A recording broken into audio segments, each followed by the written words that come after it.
Okay, my checkbook's in there, so I'll go to Wow. Yes. Nurses cabin ceremony! Hey! Where are you sitting? I'm in New Britain still. Oh, okay. Yeah. Right next to Stanford.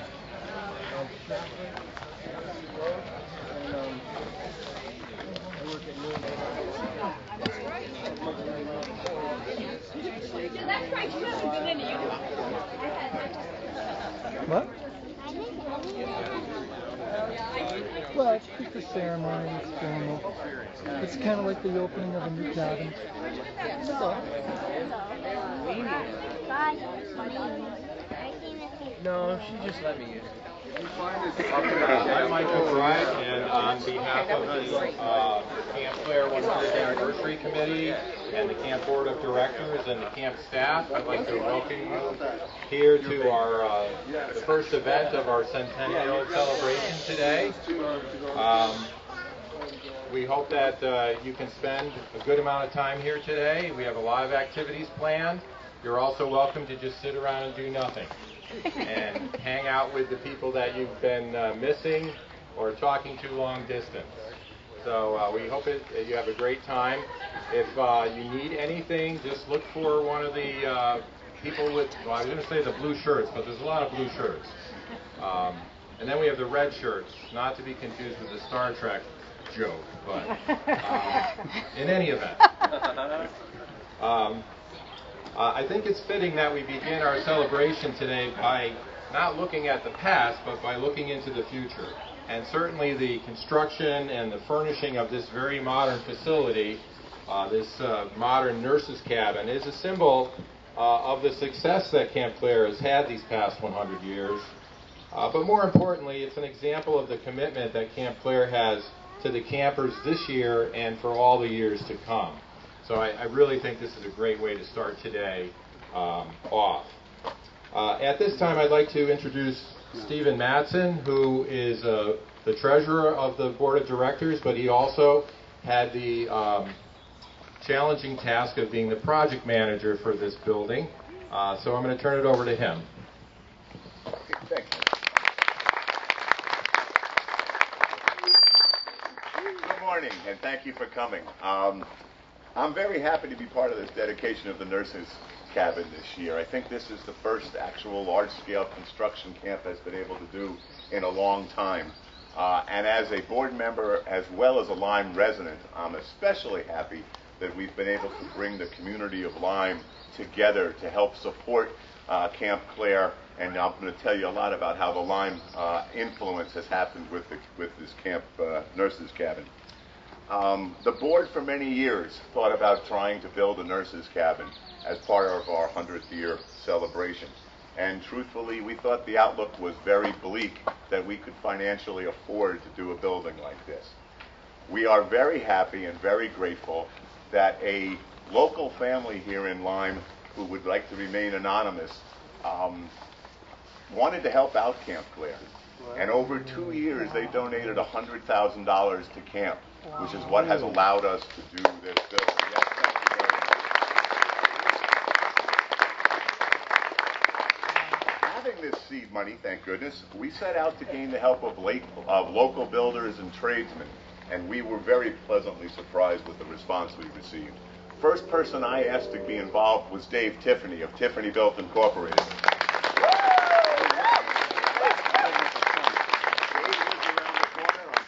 City Road, and when I asked him to help, he immediately was very positive and wanting to get involved. In fact, I remember, Dave, when we talked, you said, oh yeah, I'm looking for an opportunity to do something for the kids.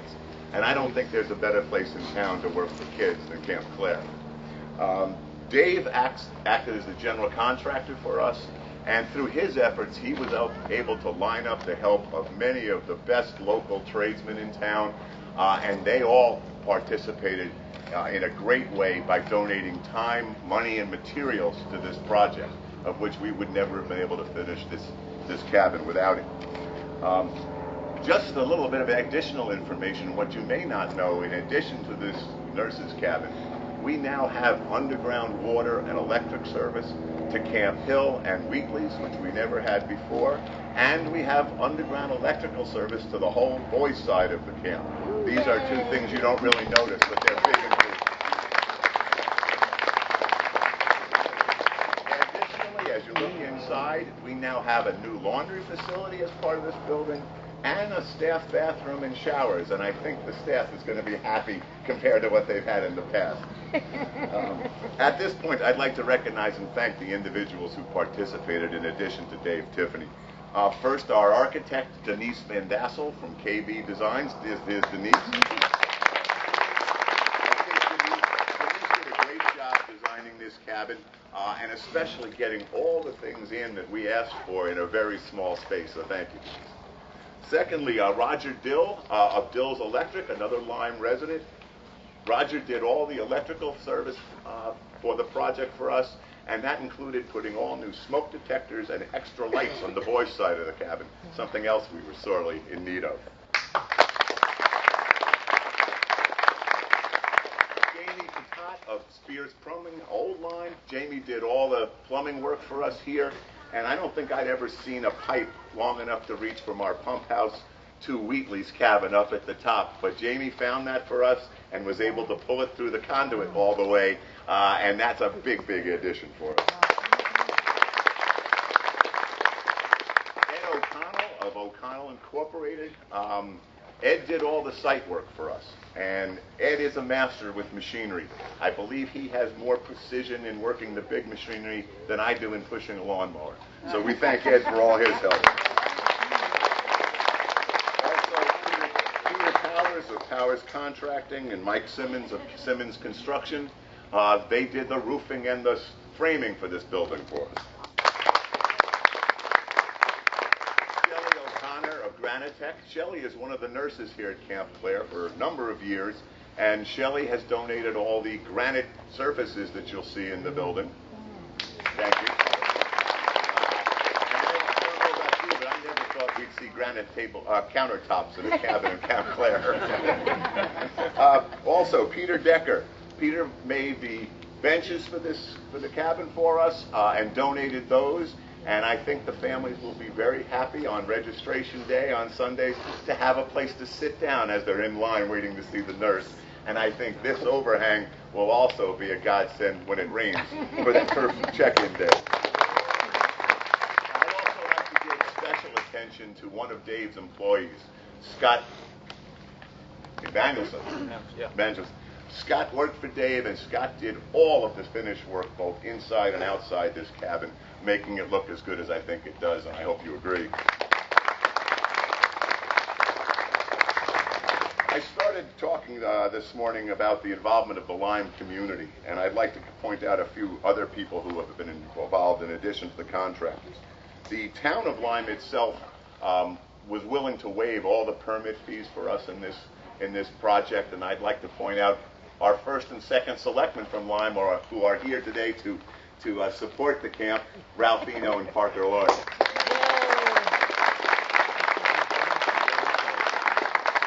Additionally, the Lyme Ambulance Corps has donated an awful lot of supplies and equipment to allow us to outfit this building and have a real medical facility here. So we thank the Lyme Ambulance Corps, as well as D.T. Decker of Common Sense, who provided more of the medical equipment.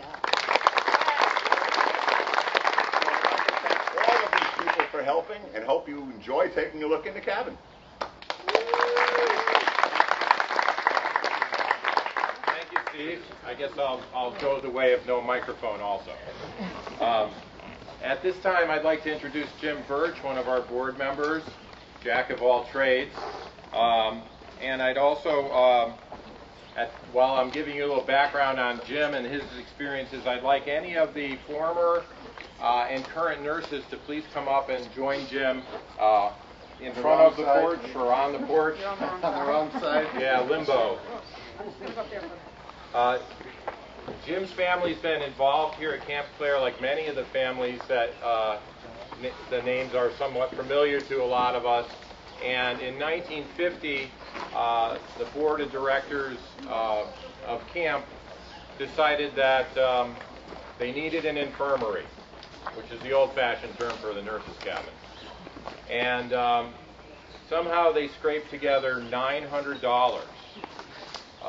Steve didn't mention he did mention the cost here. So you can see the prices have gone up, and we got bargains.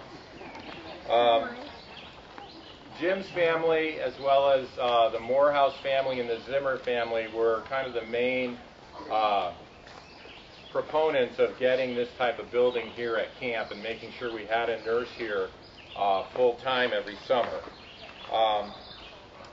So I think it's fitting to have Jim participate in this part of the ceremony, which, for those of you who are familiar with the old building, and in the past 3 years I can tell you many people hoped a tree would fall through it so we could use insurance money to build a new one. For those of you who are familiar with the building, it was beyond belief that it still was standing up. And there were very few things left.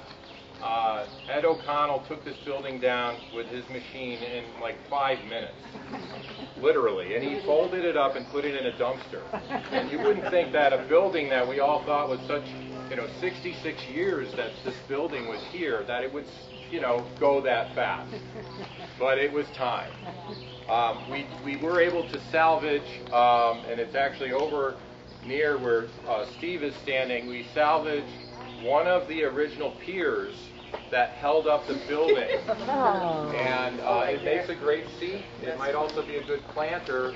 I think the neat thing about it is it actually shows the original construction where the contractors and the board members and the volunteers just took empty nail kegs and filled them with cement and put the boards on those. And so we have a ghost of the nail keg there. And so I think it'd be a good arts and crafts project, and hopefully we can keep that around somewhere. There were two things that we are carrying over. Both of them are signs. One of them could date back to the 1950s, and it could have been actually the one thing that was holding the whole building up. And it's a very small routed first aid sign, which we restored. And the other sign is a fairly new sign called the Nurse Locator. And over the years, every nurse had their own way to try to tell people where they were when they weren't in the infirmary. And there were all these great Wheel of Fortune kind of dials, and there were, et cetera, et cetera. So a few years ago, we created this one, which has a little magnet, and it's proved to be quite a hit because the kids like to, play around with it. We haven't become digital yet, but we're getting there. Yeah. People even joke that off might not necessarily mean she's not working, that she just might be off. In any event, we'd like to have Jim pass these two signs as a ceremony over to the nurses that you have here, and these signs will be remounted after the building when the building's ready for the summer. And as we kind of close out, I'd like the four nurses who are here to introduce themselves. You don't have to tell us when you work here or how old you are, but you can. I'm Beth Larson. I'm Beth Larson. I was here from 82 to 88, and I was here with my three children, David, Eric, and Heather. And Heather and Eric are here today, and Heather has her children with her today. And loved working here. It was a great place and have a lot of good stories. We loved you too. And all I got when I got out of the car was, do you remember the eardrops? Years before they went swimming when they came out of the pool, and we never had any swimmers here. It's great.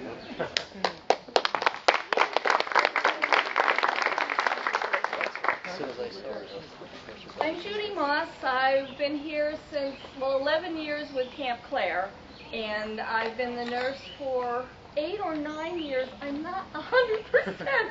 Last summer, I officially retired, but am never leaving. I don't think you ever leave Camp Claire. You come back and you come back and you come back, and your heart is here. So you don't really leave. I will be watching the face, and this is my neighbor and friend. Don't ask. Anyway, I'm officially retired, but not off.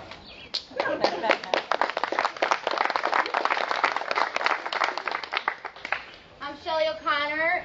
This will be my 5th year at Camp Claire as the nurse. I have my 4 children that have been coming with me for the last 5 years.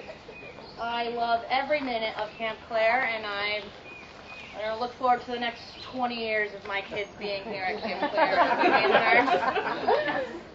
Is there a contract for her to sign?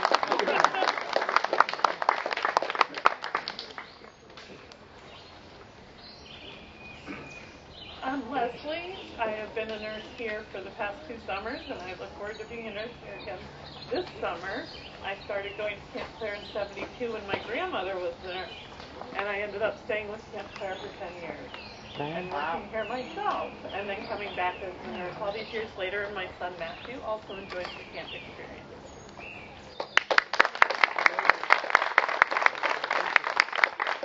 Thank you.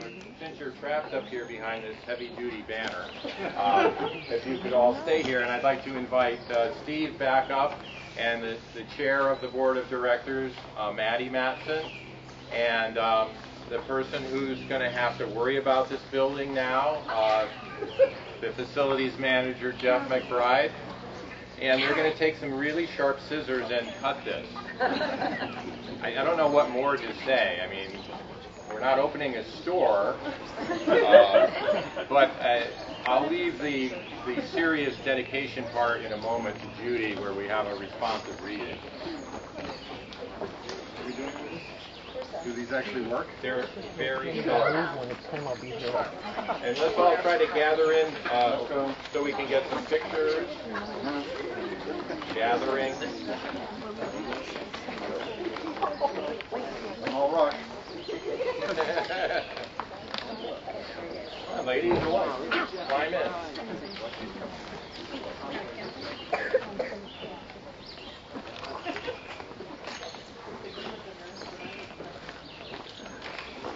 Supposedly, this tool is supposed to flutter so that you get good photographs.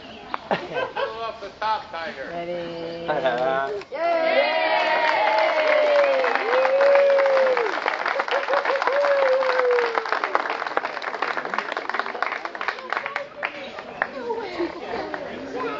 And to close out the ceremony, I'd like to invite Judy Moss back up. And if you have your program on the inside, the third page, if you're counting the inside cover, we have it's a common to dedicate buildings. So we have a little responsive reading. If you don't have the handout, all you have to do is read the line. The line is going to be for you guys. We dedicate this building. So I'll read a sentence and I'll go, and you say, we dedicate the building. This building. This building. It won't work if we don't say That's that. probably right. Okay. With recognition of the 66 years the former infirmary faithfully served Camp Claire, we dedicate this building. With honor, respect, and thanks to all of the nurses and doctors who have cared for the campers and staff at Camp Claire, we dedicate this building. With grateful appreciation to all of the donors, volunteers, and contractors who made the construction and furnishing of this cabin possible, we dedicate this building. With knowledge and confidence that this modern nurses' cabin will enable the best possible comfort and care of the campers and staff at Camp Claire, we dedicate this building. With anticipation and excitement for the many years this new facility will serve Camp Claire, we dedicate this building. Thank you, Judy.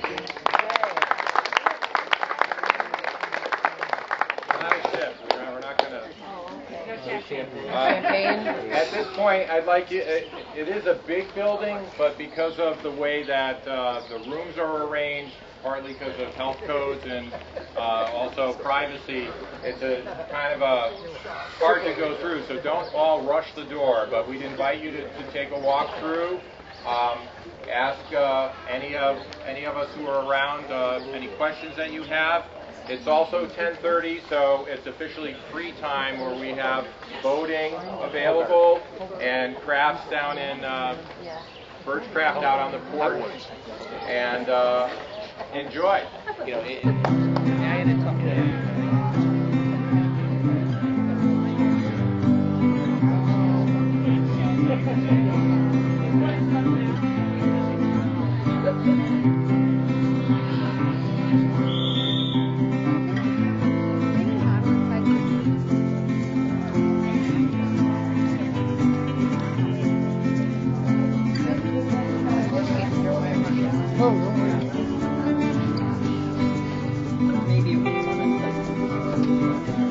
Oh, I think I have one of these too.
What a beautiful day. Perfect day to be on Holbrook Road.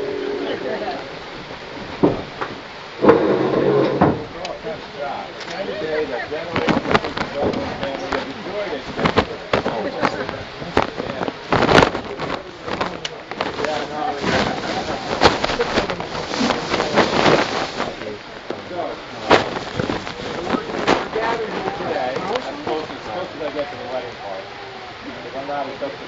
But we're gathered here today not to just unveil a sign on a building, but to thank a family that here at Camp Clare go back to a very, very beginning.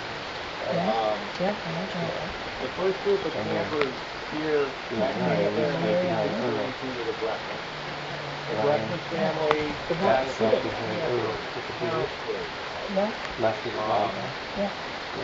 He's the one who's going there. Leaders of Chris. He's going to We name it the Breckmans have done it. And paralleling that, also that first congregation church. His work is played here at camp. They've learned and taught here at camp, and they've fostered very deep friendships and lasting memories. A large contingent of them are here. I'd like to have you all wave for the moment.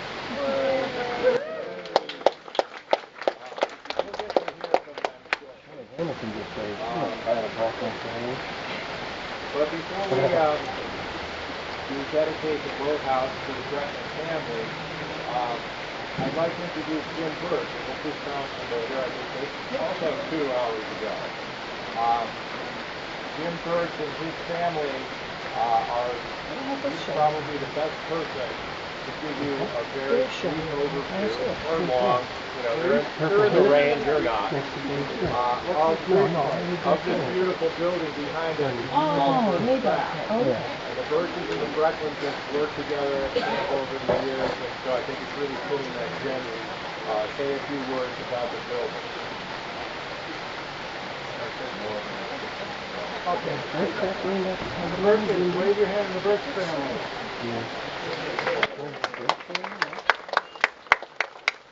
How does this building come to be?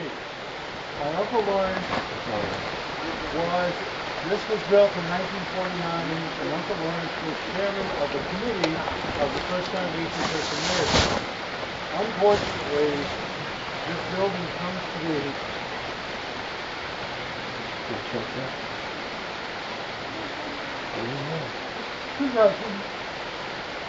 my sister Bonnie probably knew them.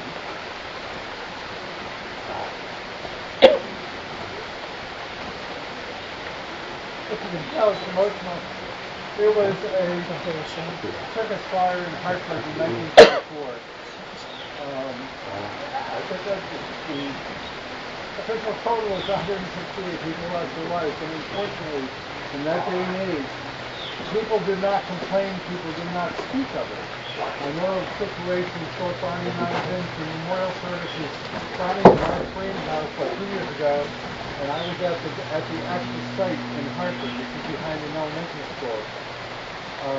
One of the gals speaking was thrown off the top of the bleachers by her mother, caught by the father. The father had scars. There was pieces of the tent coming down. They weatherproofed the tent with paraffin. It was a cloth tent. In 10 minutes, that enormous tent, and you can see the points of that tent held large by Japanese dogwoods that are growing there. In 10 minutes, that building was down. Well, Uncle Lawrence lost 2 children. You remember that? Who are... Sorry about this. Excuse me. There's a stone over the fireplace with the 2 children's name on it. It does not mention the mother, who also lost her life. And we have Smith, where are you? Uncle was due to go with the Birches to that circus. Did not go because of an illness. He survived.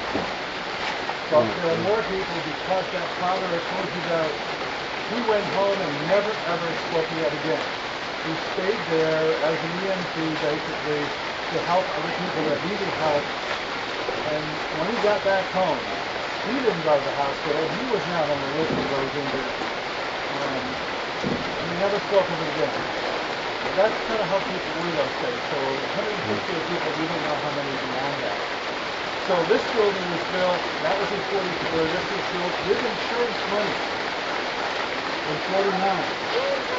My uncle was chairman of the committee, and then the nurses cabin, the original building was built in 50, and then the whole series of buildings around that time. So what is this relationship with the Bucklins and the Birches? Birches live upstairs, the Bucklins live downstairs. Lawrence Birch's mother was married to a Roebuck. Earl's grandmother was a Roebuck. So Earl's grandmother, and my father had a different mother, so Earl's grandmother, Lawrence, and his older brother were cousins of Earl's grandmother. And our family, my father treated Barbara Brecken as a cousin as well, and she was always invited to our family gatherings forever.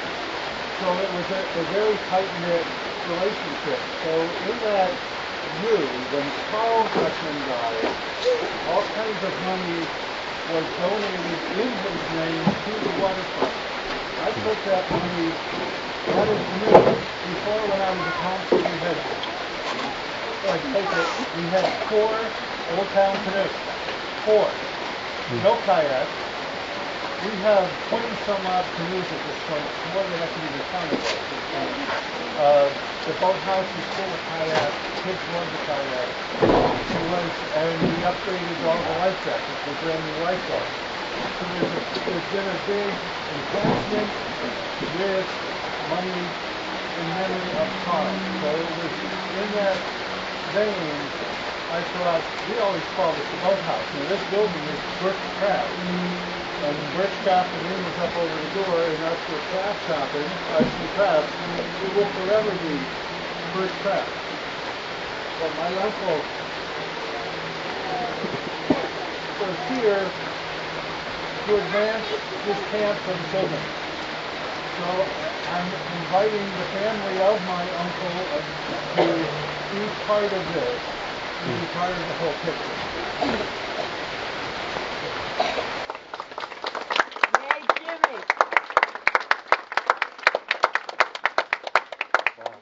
Okay.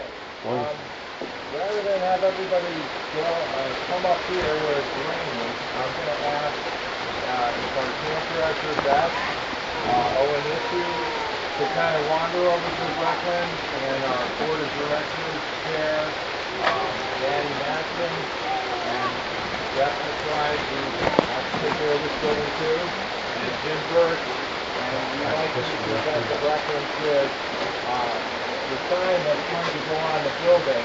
Oh, wonderful. So if you can wander over where the umbrella that Dave has is, Yeah. and we'll talk back. Oh, sure. He's the one who wanted me to put the umbrella down. He just collapsed the umbrella on his head.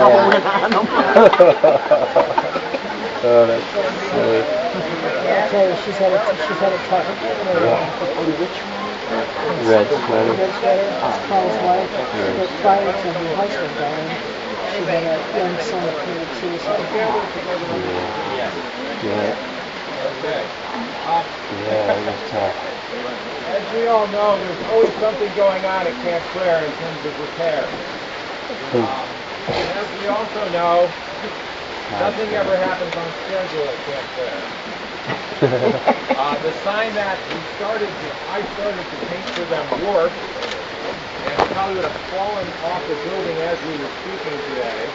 So we changed course and had a new sign made, and the major portion of the sign is going to be presented to them today. It's missing a red cedar canoe paddle that goes underneath it, and at the top, the silhouette of a sailboat sail.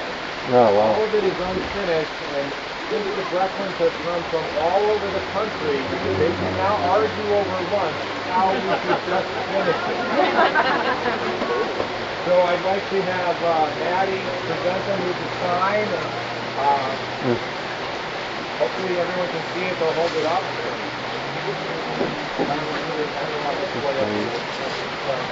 They'll put it on the mantle of the lodge for everybody to see.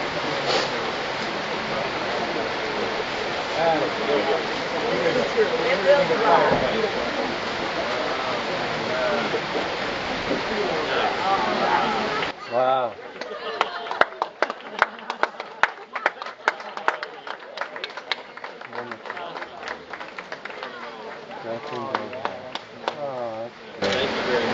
Now another thing that the Brecklins, if you were ever at camp with any of the Brecklins, they always were smiling, parents and children. If you follow our Facebook page, they posted a lot of pictures of them being loaded in the car to be sent off to camp. I don't know who was smiling larger, the kids or the parents. So, in honor of the great humor that the Brecklin family has, I'd like to have Jeff present them with authentic Hamburg cold Like water. it started, it took a little bit of work and we got ruined, so this is a new one. Biodegradable waterfront beach sand.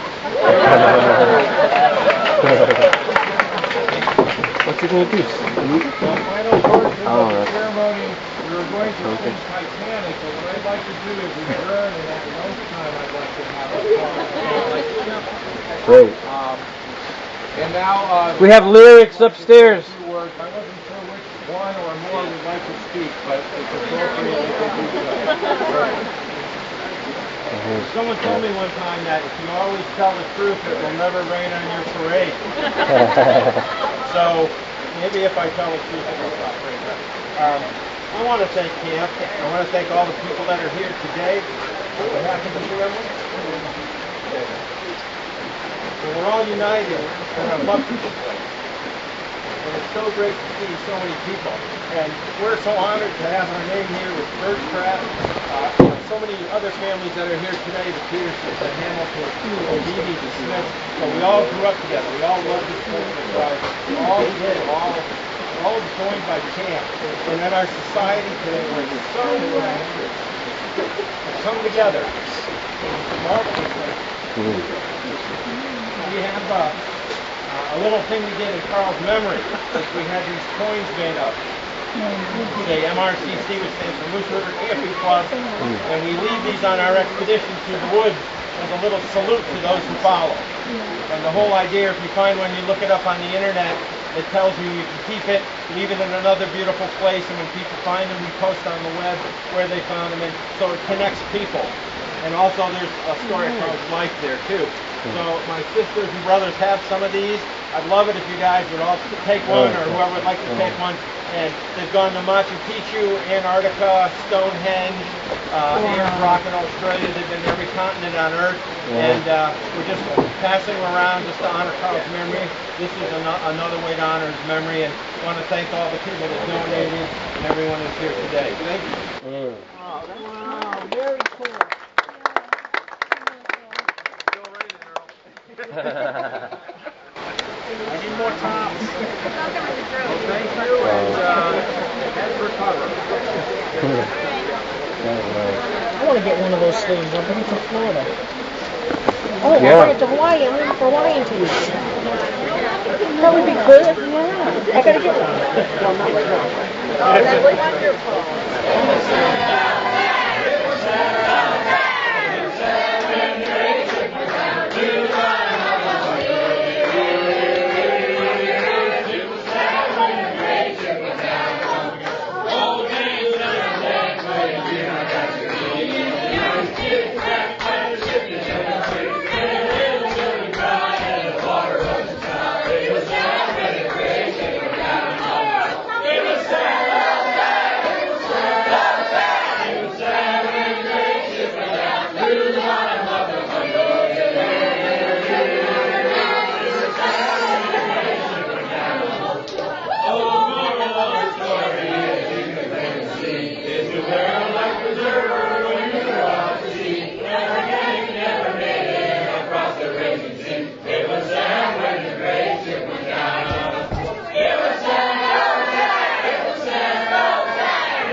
So this, the flag of the United States of America. This is to certify that the accompanying flag was flown over the United States Capitol on May 12, 2016.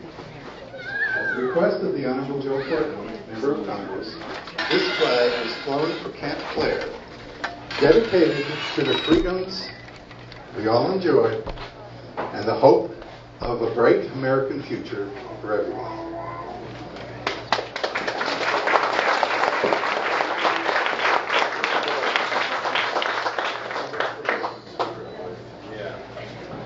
Technology and Camp Clare don't mix. At this point in time, I'm very pleased to introduce to you State Representative Devin Carney, who represents Lyme in the 23rd District up at the General Assembly.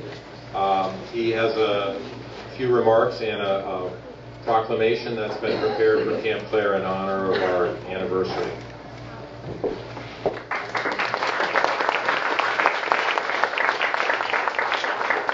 Thank you very much, and congratulations on behalf of the state of Connecticut on this wonderful honor. 100 years is fantastic. 100 years of kids that have been able to enjoy camp and enjoy Lyme, Connecticut, this beautiful view of Hamburg Cove. I mean, I went to Camp Hazen, and coming here, I'm thinking, wow.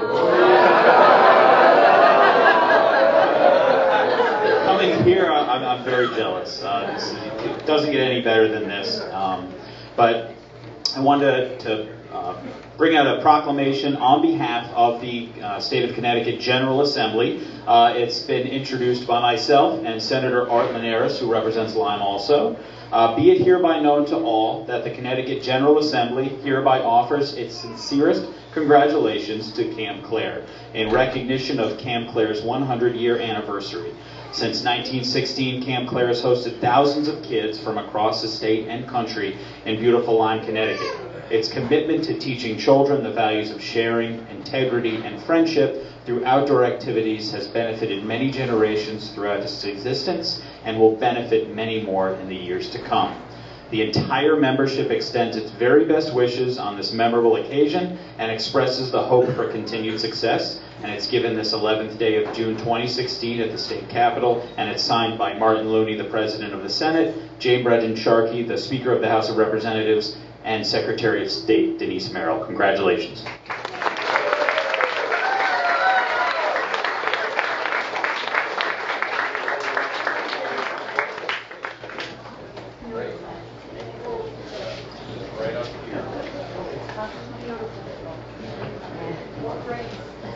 Thank you, Representative Carney. We searched high and low and tried to find lots of people who, the hundreds and thousands of people connected to our camp. And we were pleased that the representative took his time to find us and come to us after being in Hartford. I'm sure he's happy to be back in the district for the summer.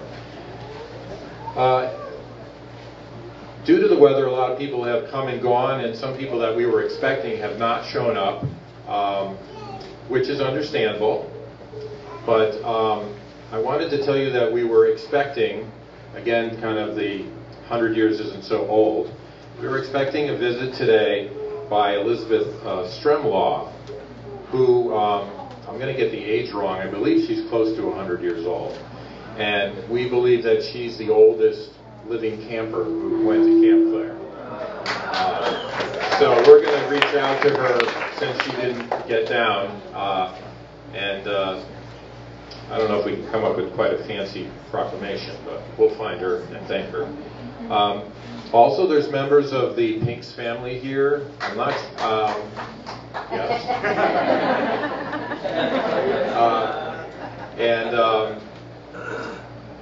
I don't believe we have any Lane family members here. If I'm wrong, please correct me. And as you've seen through some of the ceremonies and talking with people and seeing their name tags, there are a lot of families that are multi-generational that have been here at camp and continue to be here and will be here in the future. And the other thing that we're seeing is that every year we have new children come to us, and every year that's just another family that's beginning that generational journey, which is very exciting for us. In order to make the camp run, the most visible part of that is our camp directors and camp staff, which we'll talk about in a few moments. But the kind of the behind-the-scenes people who you're getting to see today in their spiffy shirts are the board of directors. And the board of directors began in the 40s.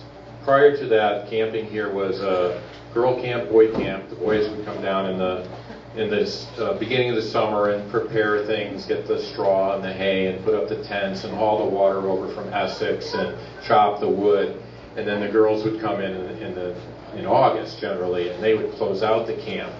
So there really wasn't much need for what we now call a board of directors. But like all nonprofits and other organizations, the board of directors are the behind-the-scenes people, the ones who set the policy, who hire the director, who then hires the staff. And they're the ones who kind of are doing the work behind the scenes. And so at this point, I think it's appropriate that we have the directors who are at least within earshot stand up, and we'd like to acknowledge them. I can't read all their names because I don't know all their names. But I see Drew and Lisa and Skip. And I know that Maddie is around, and there's Cindy over there, Marcus. My brother's somewhere, he's probably fixing something. He's behind you. There he is. He's fixing the speaker. And Maddie's over here, and her husband Steve was here earlier. Judy's here. Karen is here. See, part of the problem is that once we decided blue is the color and everyone's got blue on it, it's like going to a baseball game. And so there's been hundreds of volunteers over the years and serving on the board. and they're the ones who have, allowed the camp to continue through their efforts in fundraising and hiring the right people and investing their time and their love into the camp just like everybody else. It's just that they get to be a larger part. They get to go to those meetings and get the spiffy shirts. As an example to recognize the boards of directors over the years, I was going to introduce you to someone who I believe has left, but I'll still mention her. There's always somebody who has to be the chair, usually against their will, often voted to that position when they're not at a meeting. I see a lot of people here who have been chair, who aren't on the board now, but who have served. I'm honored to say my father was one of them. But earlier we had a guest, Evelyn Beebe. And Evelyn's husband, George, and Evelyn also, were very active at camp. And George somehow had it in him to serve as the chair for the longest period of time, many different times over the years. And I think if I were to pick an example out of all the years of someone who epitomized the board of directors, I picked George Beebe, and I'm glad that Evelyn and his son Stephen were able to be here today. So that brings me to the current chairman, or chairperson. I'd like to introduce Maddie Madsen, who lives here in Lyme and who's been instrumental with her husband and other members on the board from the Lyme area and helping broaden the scope of the board. And I'd also like to thank her personally because she basically said, yeah, you guys are doing the 100th anniversary thing, you're the subcommittee, good, do it. And one less thing for her to worry about. Maddie's going to say a few words, and hopefully I haven't stolen your thunder. Thank you, Mike. So I'm Maddie Madsen, I'm the chairman of the board, and the reason I'm here, I haven't been here as long as a lot of you have been here. The reason I'm here is because of my daughter, Carly. Carly came to camp, she's 8 years old. We lived down the street, and she stayed here for 12 years. A couple of years ago, she said to me, Mom, Dad, you got to get on the board at Camp Claire. So here I am. I've been here for 4 years. We've done a lot of work in those 4 years. We've redone the entire swimming pool. Of course, you've seen the nurse's cabin today. We've redone the boys' bathroom. We've piped electricity and water pipes all the way across the campus. So now there's a central grid and there's lots of water flow to the boys' side. And we're going to tackle some more projects next year. I did want to give credit to the board of directors because we meet monthly and we do a lot of work. And it's taken a little bit, but I'm really good at delegating. And Mike was a wonderful, wonderful comrade. He did this entire event. He spearheaded it. He got his committee together. He kept them organized. He came with reports. And he's not on the board. And he doesn't live here. So I have to give Mike a big hand, a big round.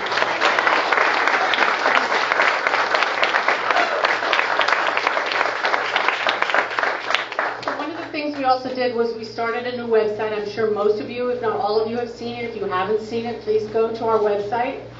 Lisa Januzzi is our assistant chairman. She was instrumental in getting us on the web. She's also been in charge of Camp Brain, which we've taken Camp Claire into the 20th century finally, and we've got online registration. So there's Lisa Januzzi right there, the vice chair. Unfortunately, my husband is not here. He was here earlier for the dedication to the nurse's cabin. He spearheaded that. He was a project manager, and he is the treasurer. After that, we've got Marcus, who's our recording secretary and also our official photographer. Where are you, Marcus? Thank you so much for all the work you do. Jeff McBride, we couldn't have Camp Claire without Jeff McBride. He fixes everything. He does so much at camp. He's here all the time. I'm sure his wife is not too pleased about that. He said, I have a very understanding wife. But he's here constantly, and anything that needs to get done, he's in charge of. So thank you so much, Dad.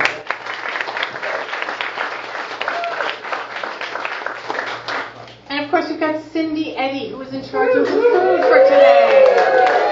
Where are you, Cindy? There you are. I see you. You did a fantastic job being in charge of that and being on that committee. And I know that you were the camp director when Carly came to camps.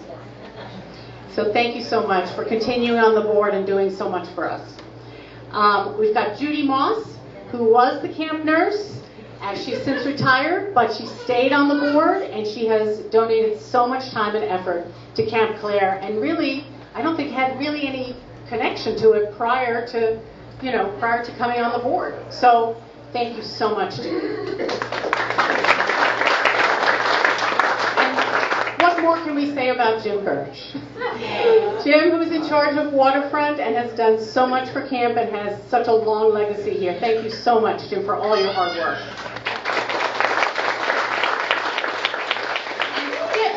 And Skip, who's so dedicated to camp, he comes here every year, and he is here all the time and helps with all the repairs and anything that breaks, right?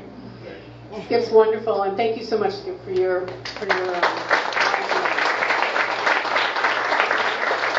Jennifer Amantia. Where are you, Jennifer? Jennifer is info at Camp Claire. Why don't you come over here? Jennifer is the person when you need information about Camp Claire or anyone calls or wants to find out details, she's the voice on the other end of the phone. So thank you so much, Jennifer.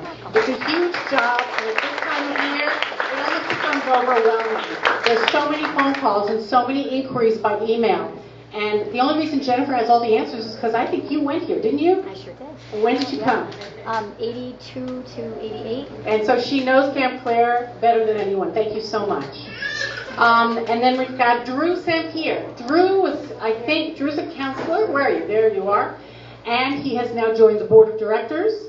And he's very dedicated. And he loves camp as much as all of us do. Thank you so much for all your help. Jamie Gourlay is another person that we couldn't do without. He helps out all the time. He does the roof. He patches things. He helps out. He helped out with the nurses' cabin. And he just gives a lot of time and effort here. So Jamie, wherever you are, thank you again so much for everything you do. Our newest member of the board is Karen Dale. Karen Dale lives in Lyme and brought all kinds of talent to the board of directors. At first, when she came on the board, she said, I really don't know how I can help out here. I have nothing to offer. And since then, she's been instrumental in getting us all the health equipment for the nurses' cabin, so much of it donated. Thank you so much, Karen. Karen herself is an EMT, and we love having you here on a daily basis when camp is in session. Now, we have also Sandy Kuha here, who runs our program, Camp Cleo. Sandy, where are you? Okay. Sandy's right here. Sandy came to us a number of years ago and has a Camp Cleo, which runs within Camp Claire, and it's our camp for children who are they themselves adopted, and all the counselors in that camp are adopted as well. They're all trained by Spence Chapin, and she runs a program for 3 weeks here and has been a tremendous asset to Camp Claire. So I want to thank you so much for joining us. And for the last 10 or so years, we couldn't have done this without Beth. Beth is our fearless leader, our director, and has her hand in everything. She is loyal to a T. She's hardworking. She lives in Camp Hill, which just is like amazing, all summer long. And she really gives so much of herself. She works tirelessly all year round, not just in the summer. She works all year round, getting camp in shape and putting it together and then running this entire camp for the summer. She hires the staff, the cooks, everyone. So we give you a big thank you, and thank you for all your hard work and all your years of service.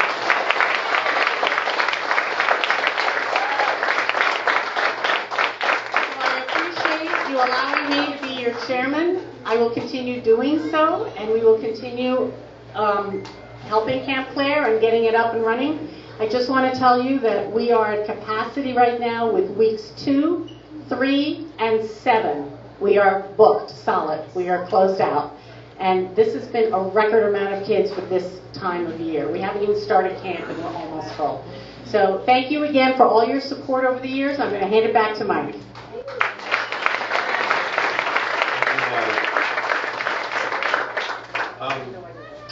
We also, you kind of got the quick overview of the 100th anniversary committee through Maddie. I was going to mention them later, but since we've been heaping praise, I'll just go over that again. We've got Cindy Eddy on food, sounds like a band.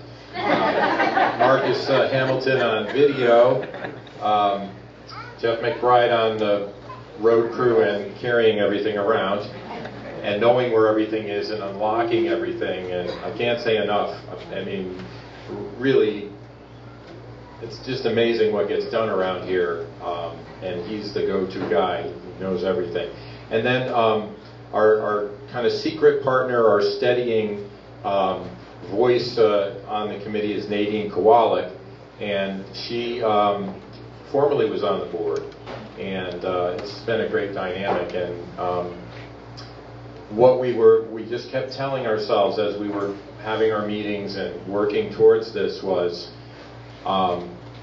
our expectations are up here and we know what we really would like to present, but everyone coming doesn't know that. So, you know, as long as everybody comes and is in this environment, is in our camp, and sees the people that, you know, help make this place so special, we could have pretty much done nothing. We could have put out peanut butter and jelly, and we could have, you know, done nothing, and it still would have been successful.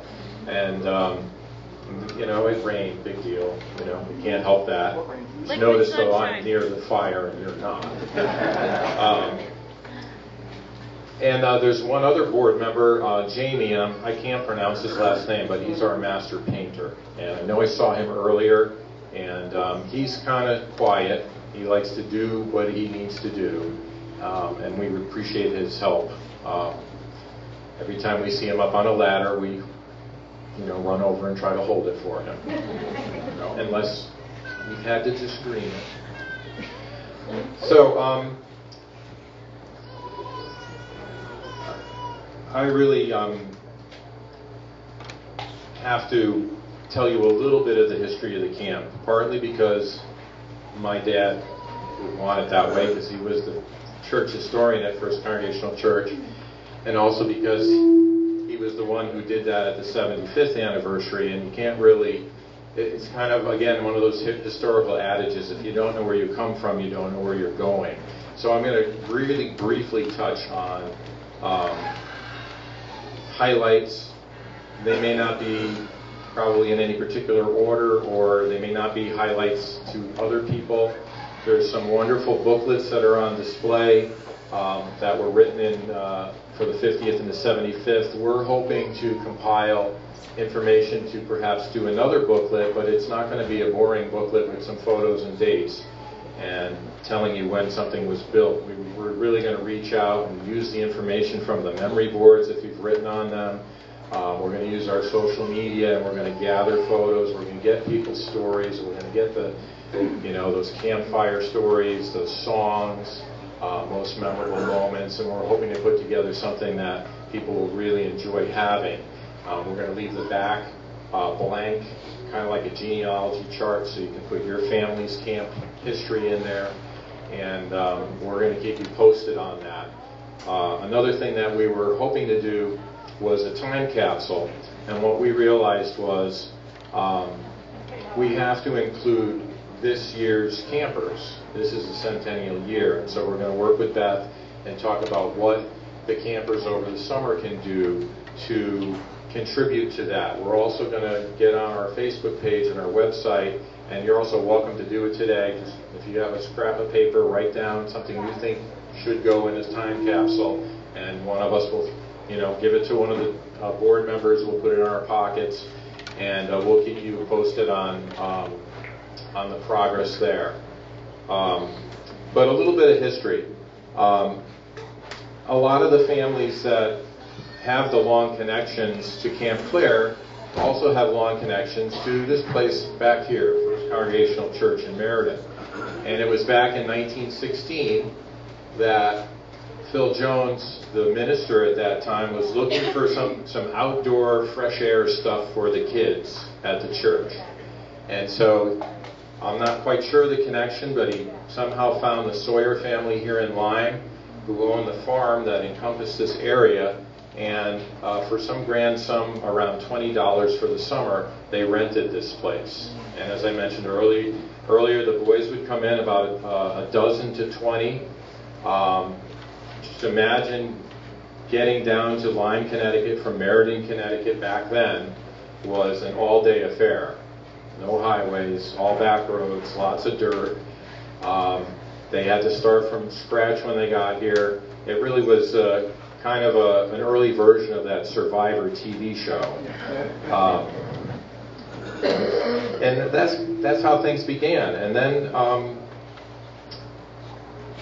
the tent camping kind of went by the wayside, and as Jim Birch mentioned earlier, we started to see a building boom in the 30s and the 40s and the 50s, and that's all due to the success of the camp and the camp's exposure around Connecticut, the rest of New England, including Long Island, and the hiring of dynamic directors. Not that we haven't had our ups and downs. And we have these waves of good times, not so good times, very consistent bonded staffs, consistent followings of campers coming year after year after year, which is something that Beth and her staff have been able to do now going on 11, 12 years. In 1954, the camp and the church decided to incorporate separately, partly due to liability insurance reasons, partly due to the fact that, let's face it, this is the best piece of property here. And if something went bad at the church financially, the church didn't want the camp to be lost. And so they self-incorporated. In the early 60s, you really start to see the greater world here encroaching on Camp Clare through some of the things that the directors and the board started to do, bringing in international counselors, having directors who were directly involved in the civil rights movement, who had been down south, who had marched. All through that, the camp just thrived. It was just amazing.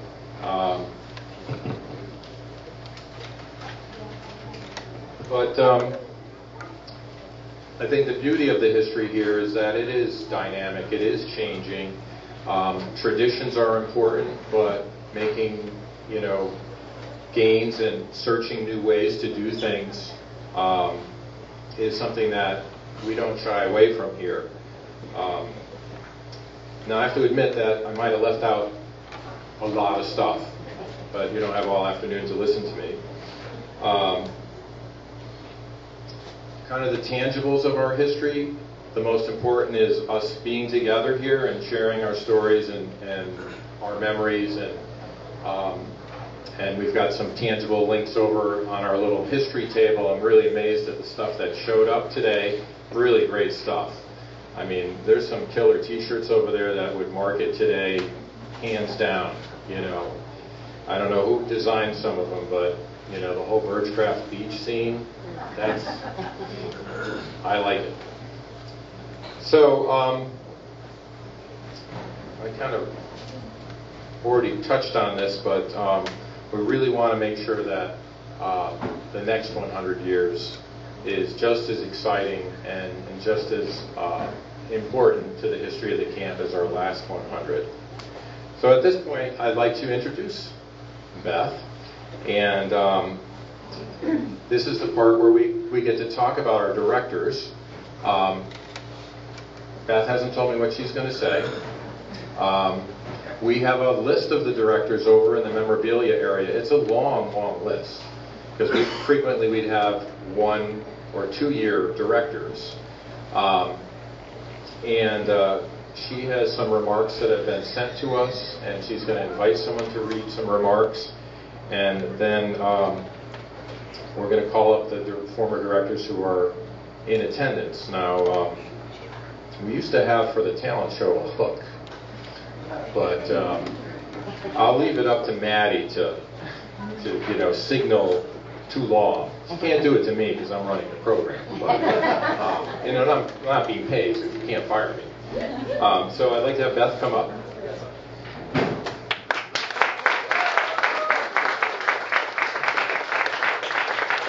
Well, welcome or welcome back. I want to know who knows what's behind this painting up here, because we've been dying to know for a really long time. Okay. Every time we make a fire, we try to figure out what's hidden behind the picture, and there's definitely something there. First of all, it is my pleasure to be here today. I don't think I'm going to make it for another 9 years, so I guess I'm not going to be the person who's been here the longest. I did write something because it's easier for me to go from something I'm writing, so what I called it was Reflections on 100 Years of Camp Clare. It has been my privilege to have been the director for the past 10 years. This will be my 11th year as camp director, 1/10 of Camp Clare's history. My first summer here was spent with 5 campers in session 1. This summer we will host 88 campers in session 1. During my time here, I have worked with 4 board presidents and many more board members. Thank you, Bobby, who hired me and is like a second mother. Cindy, who mentored me. I couldn't have done it without her. Jim, who helped me to appreciate the history of camp. And Maddie, who has taught me so much about marketing and philanthropy. It has been my pleasure to have Skip in my life. Words cannot express the role he has played over the last 10 years. He and Bobby have become part of my family. And what would I do without Jeff? For the past 10 years, he has helped keep things glued together. Has had a sense of humor when I call him at 10 p.m. to tell him that a toilet exploded, and his bark is much worse than his bite, and I have never met anyone with such a dedication to maintaining camp. He is really a great person, and we could not do it without you, so thank you.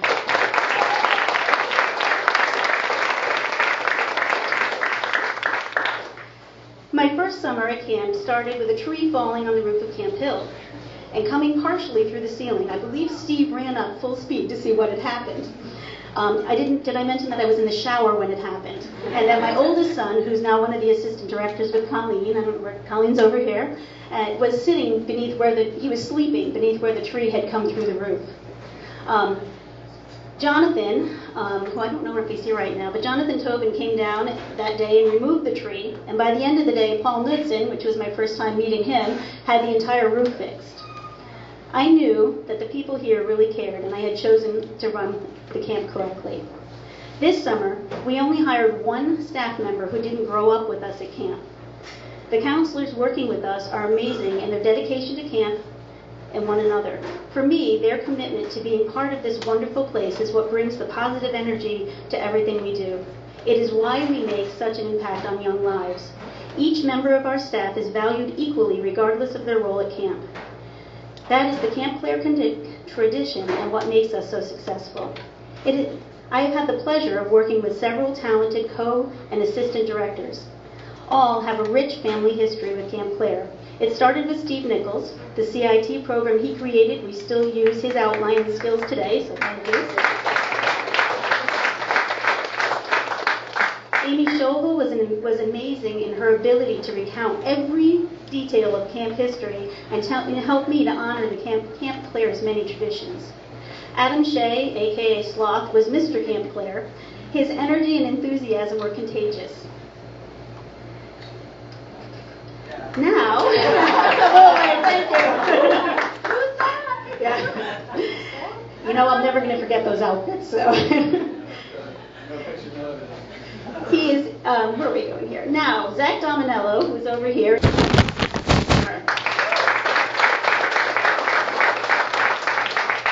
Zach was with me as a camper, a counselor, an assistant director. He is intelligent, kind, and works diligently to keep camp the wonderful place that it is. I could not ask for a better coworker.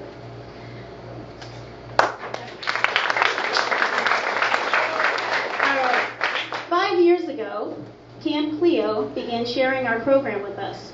Sandy and Pete are over here.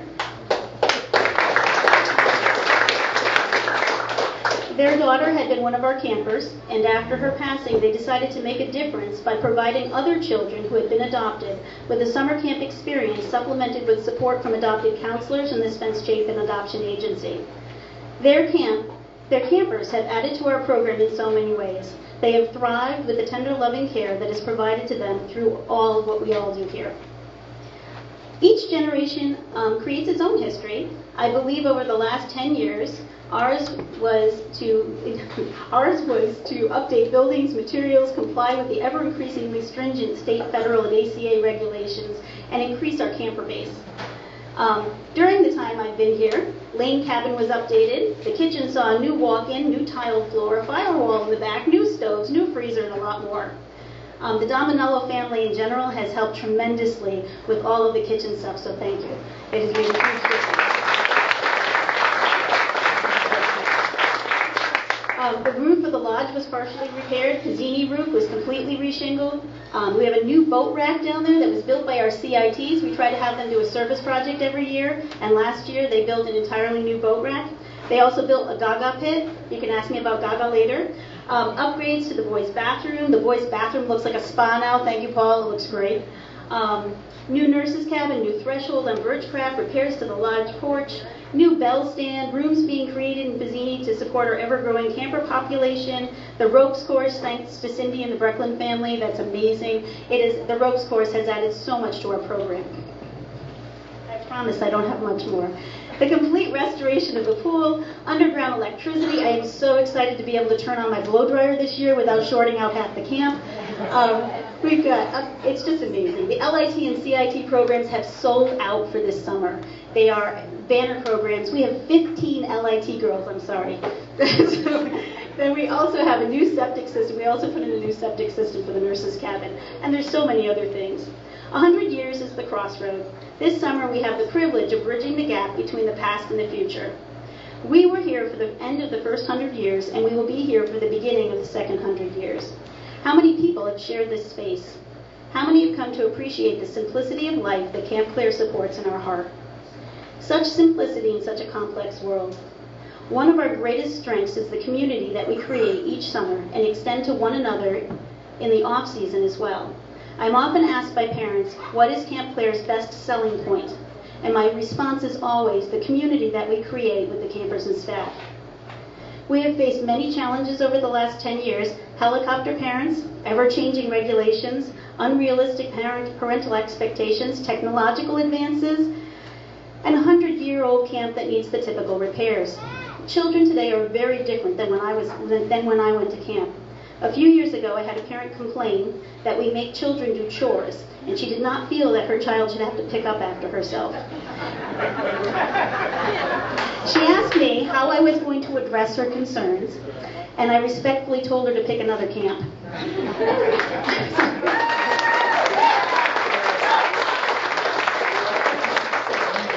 We still believe that having children share in animal duties is essential to their respect for camp and one another.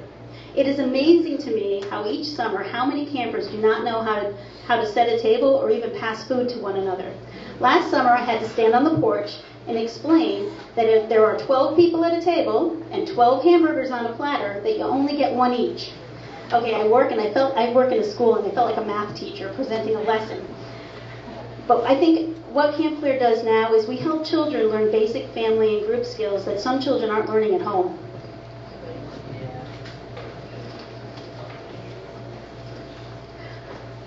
I am immersed in camp, so I am leaving the memory and sharing for the former directors because I'm still creating my own. What stays the same and what changes? Our daily schedule is probably the same as it was from when camp started. We continue to allow campers to choose their activities, and we have all camp activities twice a day. We have Spook Night, a watered-down version from what I'm hearing. And many of the games remain the same. And certainly the cabins and the camp itself remain the same. What changes? Well, we're the bridge for the next 100 years. From my perspective, I see us continuing to upgrade buildings, adding a few new programs, perhaps bringing in some old programs. Our most important mission is to continue to inspire a new generation of campers and staff. No one does this alone, not the board, director, staff, campers. Our respect for every person involved with camp and our ability to respect each person's contribution will support us as we move forward. It is a team, our camp community, that will bring Camp Clare into the next 100 years. Let the fun, camaraderie, and joy of camp continue in all our hearts for the next 100 years.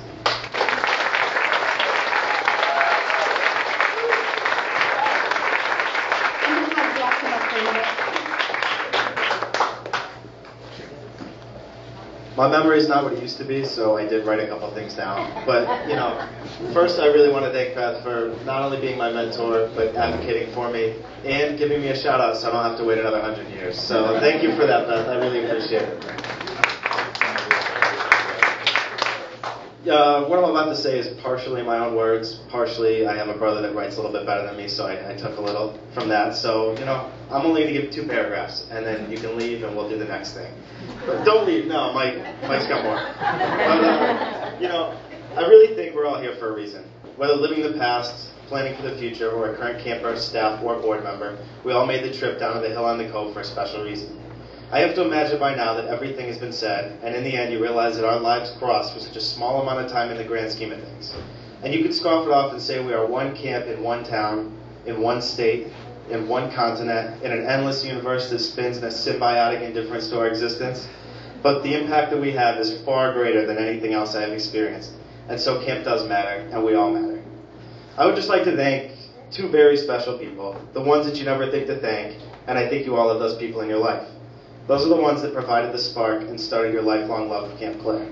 For me, that's my 2 parents, John and Corey Dominello, and they gave me everything that I have here over the last 17 years.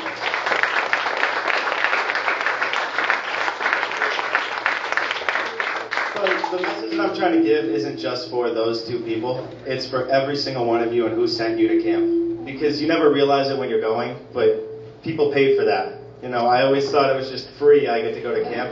They worked to pay for that. So if everyone just even takes a minute just to think of whoever sent them to camp, who gave them the idea, who paid for them, who thought, I think that we should send our kids to Camp Clare and had that crazy idea, and now I'm still here 17 years later and they tell me that I should find something to do with my life.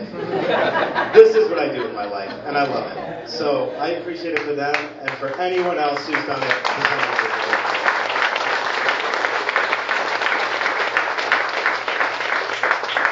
And you know what? With that's all I got to say. Betsy Roper.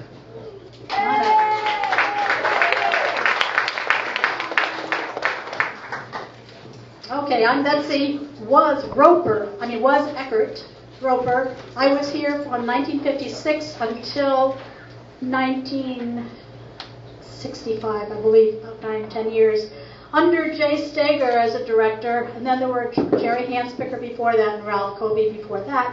How many of you were here, though, with Jay Steger as a director? Do we have a show of hands? Okay, a lot of you, some of you are my co-counselors and some of you are my campers, but I grew up through Camp Clare, and I have to say that working with Jay was a life-changing experience, and he really influenced the rest of my life.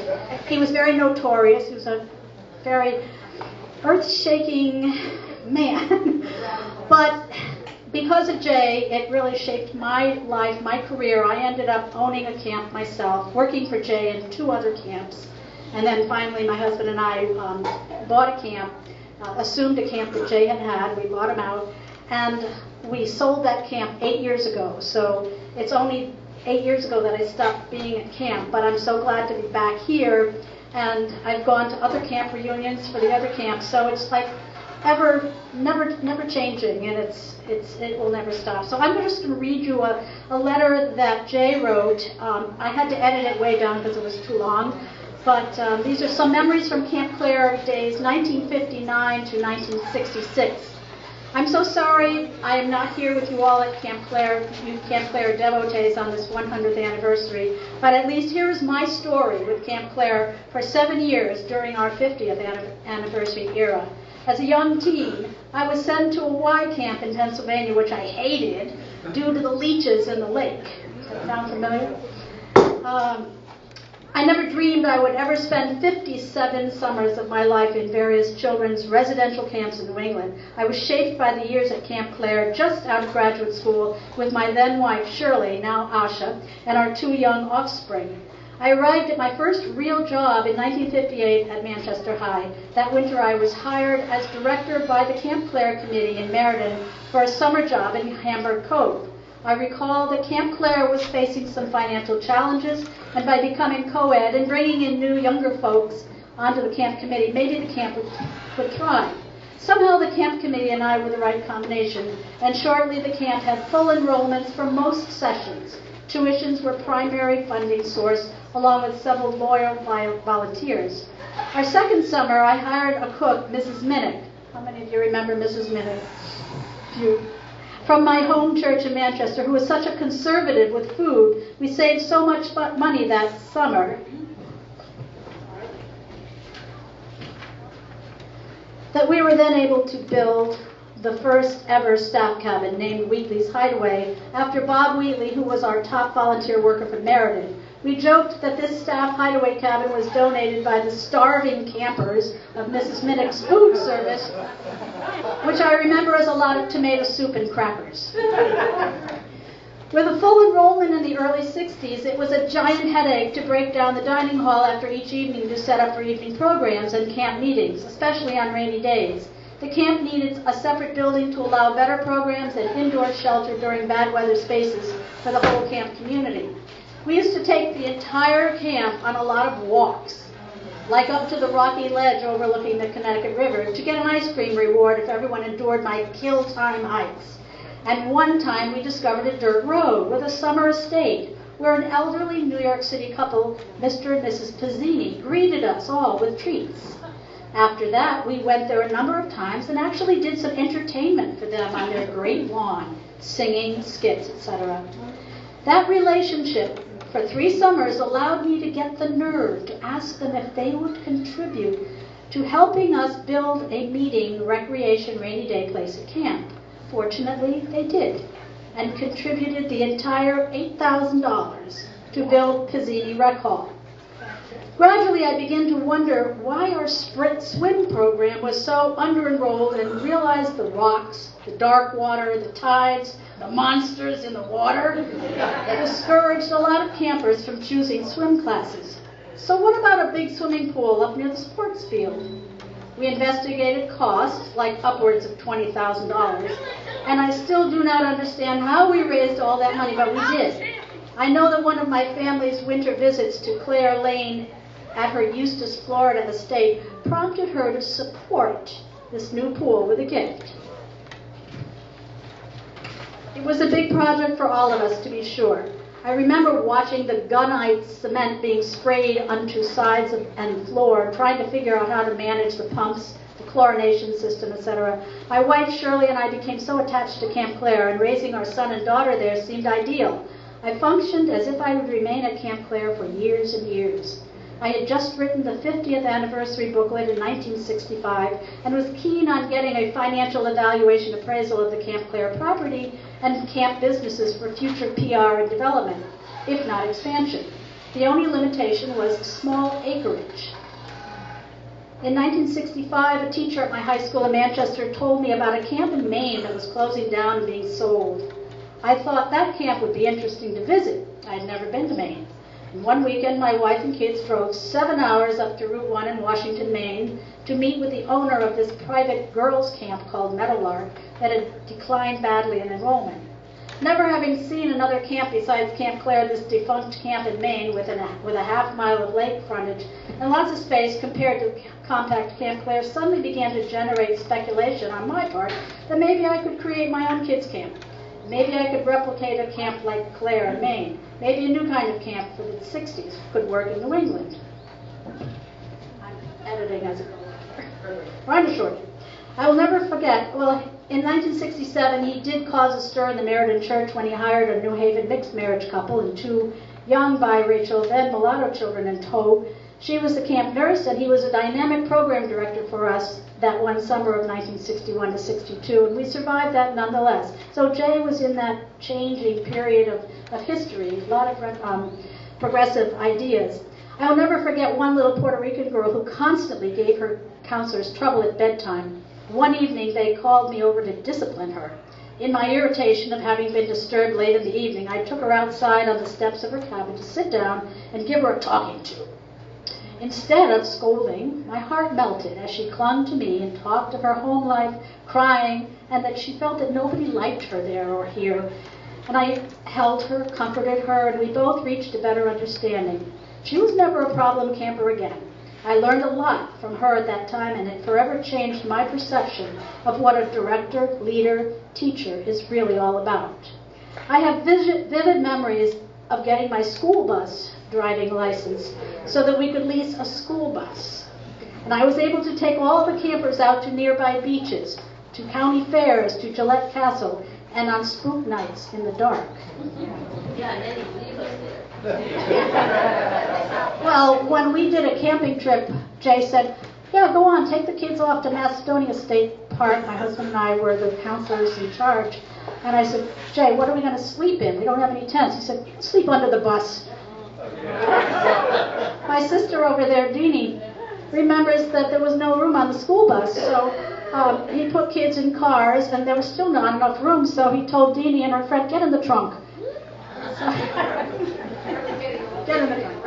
All right, so Betsy Roper knows a lot more, and I count on her today to not tell any of the too wild, if not entirely stupid things that I was responsible for those summers at Camp Clare. Betsy was a camper, then on staff, and followed me to Maine, and then was for years my program director, then replaced me as the former World Peace Camp director, and is obviously my surrogate here today. Camp Clare have another 100 years of being an important place for kids to experience selfless, sharing, cooperation, and community, and a sense of a simpler life closer to nature without the electronic goodies of this world or the ethnocentrism remaining in our society that endangers us all. Thank you for enduring this missive. Jay Stager, age 82.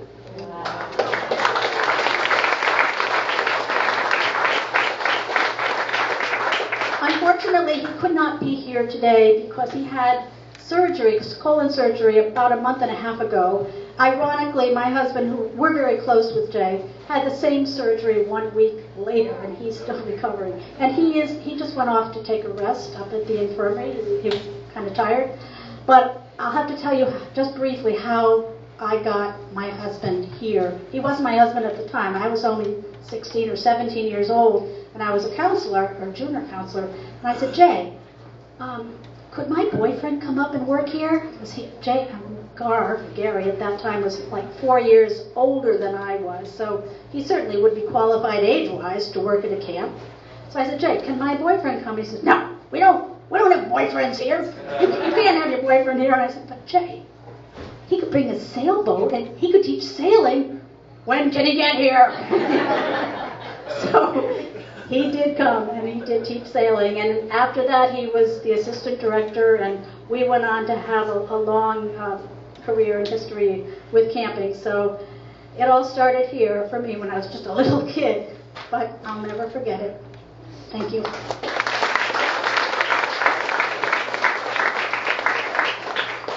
I've been asked to see if there's any other former directors that'd like to come up and talk.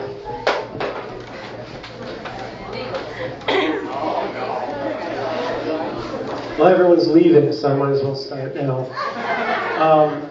So I was director in 04-05, just for 2 years. I was a 25-year-old kid, and I got to say, I just found out that Zach is 24 or 25, and it's 24, and it's very inspiring to see a 24-year-old man, even if they still think of him as a 12-year-old camper. It's very inspiring to see him taking over.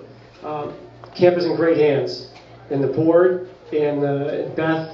It looks wonderful. It's great to walk around, and I'm just reminiscing as I'm walking around, and all the places that were decrepit, that I had some of my favorite memories, are now beautiful. Being sick in the nurse's cabin and picking holes in the wall, and not knowing where to step in the bathrooms, disgusting. It's camp, but it's still camp. It still feels like camp. Some of my favorite memories, I was back when I was a counselor in 1994. No, I don't think anyone here. Erin Corbett was here. She's gone. But I was a junior counselor. I decided to do a slip and slide on the ball field. So I bought a bunch of black trash bags, And what else? Vegetable oil from the kitchen. And so that's a great idea. So I just poured vegetable oil all over, and it was the best 45 minutes, and nobody got hurt, and everyone was covered in vegetable oil. So what do? How do you clean off 50 kids full of vegetable oil? To the pool! Everybody go to the pool! Go swim in the pool! Great idea for a 15-year-old counselor. We all went in the pool. That night, you know, everything's fine, everything's clean. The next morning, Jim Flanagan, the director, comes and wakes me up at about 5:30 in the morning. Aaron, come here, I want to show you something. And he brings me down to the pump house underneath the pool. The pool was broken. The filters had been so clogged with oil that the pool basically broke down.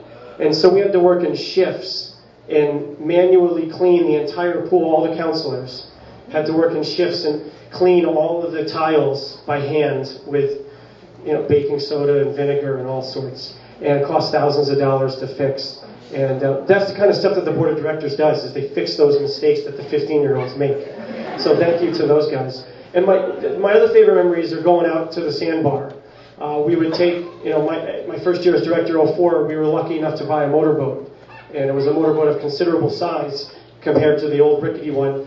And we would bring out the barbecue and briquettes and hot dogs and hamburgers.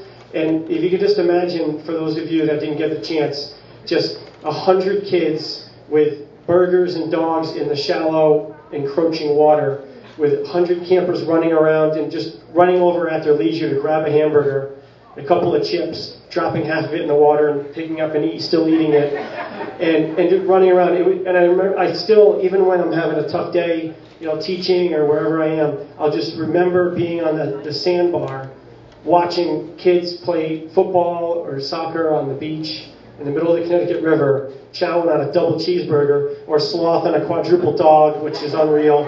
You've never seen anyone eat like sloth. And those memories stay with you. And every one of us here has one of those memories that they'll be on the golf course or, you know, giving birth or wherever you're doing.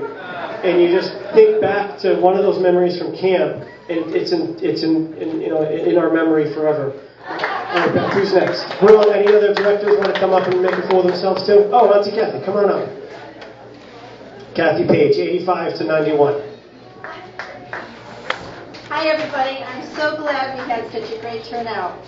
Tom and I were on the committee for camp at First Congregational Church, and George Beatty and Art Skinner came to me, actually took me out to dinner one night to a Berlini's restaurant in Meriden, and said, we would like you to be director for Camp Clare. And I was totally floored, and we had 3 children at the time, and we couldn't afford to send any of our kids to camp. And we talked it over as a family, and we decided that this is what God wanted us to do. So we came to camp, and as Aaron has said, who's our nephew, our kids grew up here. Our daughter Jody was 7, our son was 6, and our little Jessie was 1.5 years old. And we had a waterfront director from Indiana who Laurel Beebe recruited, and Joe Casasanta was our waterfront director. And Jessie was 1.5 years old, and up at the pool there's the water bucket that you put your feet in before you get into the pool to get the sand off. And every day Jessie would be found up at in the water bucket, stark naked, because she loved swimming in the water bucket. And Joe Casasanta, coming from Indiana, would come down and say, would you put clothes on that kid? But our kids grew up here. Aaron and Adam, our other nephew, grew up here. Can I have the counselors and the campers that were here when we were directors come up? Come on, come on. And Beth Larson was our nurse. Come on, everybody. We started an international staff from Camp America, and we have all of our friends and our family, and Tom is over there in the corner. He's Santa Claus. He's St. Nicholas at Mystic Seaport during Christmas time. So he really is St. Nicholas. And it's a lifetime. Come on. Get up there. Come on. Many of our friends have left. Peter Ward, who was the master chef of the cupcakes, he came straight out of culinary school from Rhode Island, and he was 6'4", his first summer here. The next summer he was here, he was 6'5", and he hated the color pink. And just one quick story. One day, Tom and I were out on the needs list, and we bought everything pink we could think of. And Peter was away on his overnight, and when he came back, he decorated his whole bunk in pink. And he would not sleep in it. He slept on the floor. When he would come from New York to stay with us, if there was a pink comforter that Jody had on the bed, Peter would sleep on the floor. But now he likes the color pink. But our children grew up here, and we have many, many, many, many fine memories. And we have many staff and friends. And if they'd like to say anything, Beth, you were our nurse. It was a great time here. And all I've heard today is about the eardrops that we used to put in the ears. Equal parts, if you need to know, alcohol, vinegar, and peroxide. And we had no cases of swimmers here at all. You already gave it to me. You already gave it to me. Nikki and Ryan. Sorry, the wire doesn't reach that far. And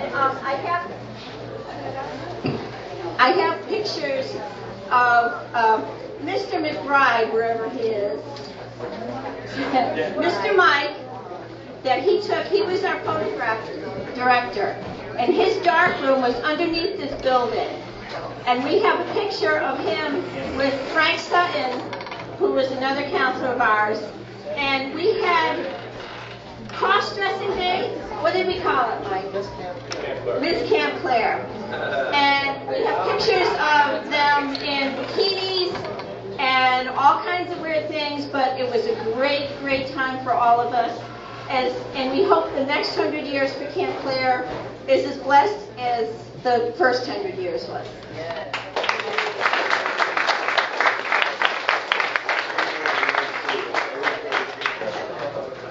Okay, we just got a report from the National Weather Service that says we can step outside, and we're going to wrap things up with the unveiling of our garden in Centennial Stone, and then we're all going to be conveniently together, so we'd like to take a group photo.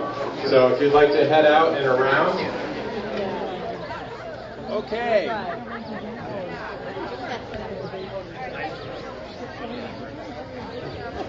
I'd like to finish up by having Marcus Hamilton come forward. And when Marcus comes forward, any of the kids who are here, I'd like to have you come forward also. Any campers, kids who are going to be campers. Sorry, not people who are older who think they're still campers.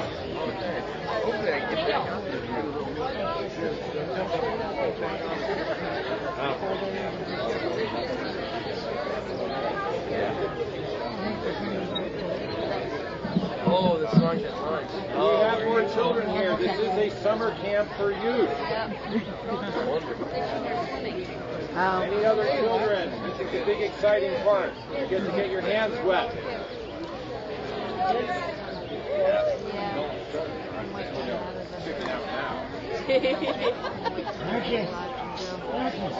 I asked Marcus to come up to do the final part of the ceremony.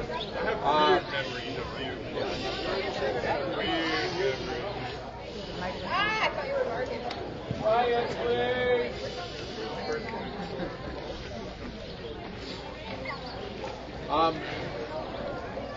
Marcus is another one of those people whose family has deep roots here. Marcus's grandfather designed the building behind us. His mother was famous for planting a tree. If there had never been a Johnny Appleseed, she would have gotten that designation. And I know that Elaine is looking down and smiling at these two new trees. I'm going to have Marcus help the children unveil the plaque that's on this boulder and read what's on the boulder. Any other children? This is your last chance. You might be on the news. Megan! Or not. Come here. Where's Jordan? Come here, we need your help. Jordan! This tarp has been soaked with so much water, it's going to take at least 6 children to remove it. Please send any children over who want to help out. Jump up there with the kids. They're busy with watermelon. Yes, Follow Mr. Marcus. yes, the young McBride. Get up there. Hi, John. She's a teenager. Counts, doesn't she? All right. Man.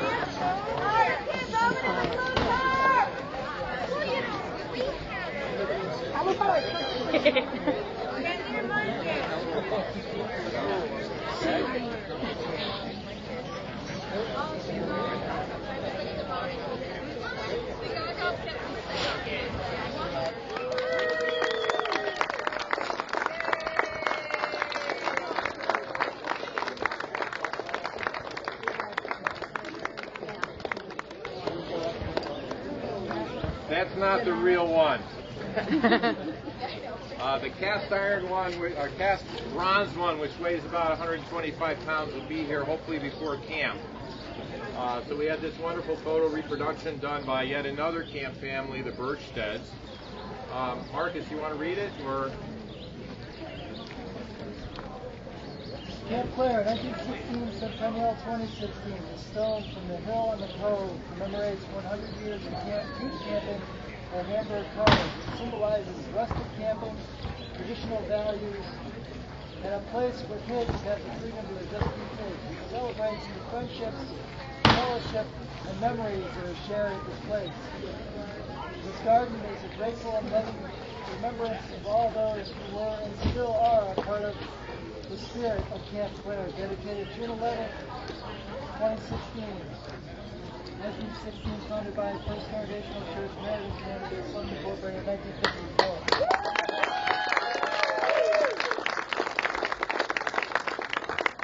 Some of you might recognize this stone. Yeah.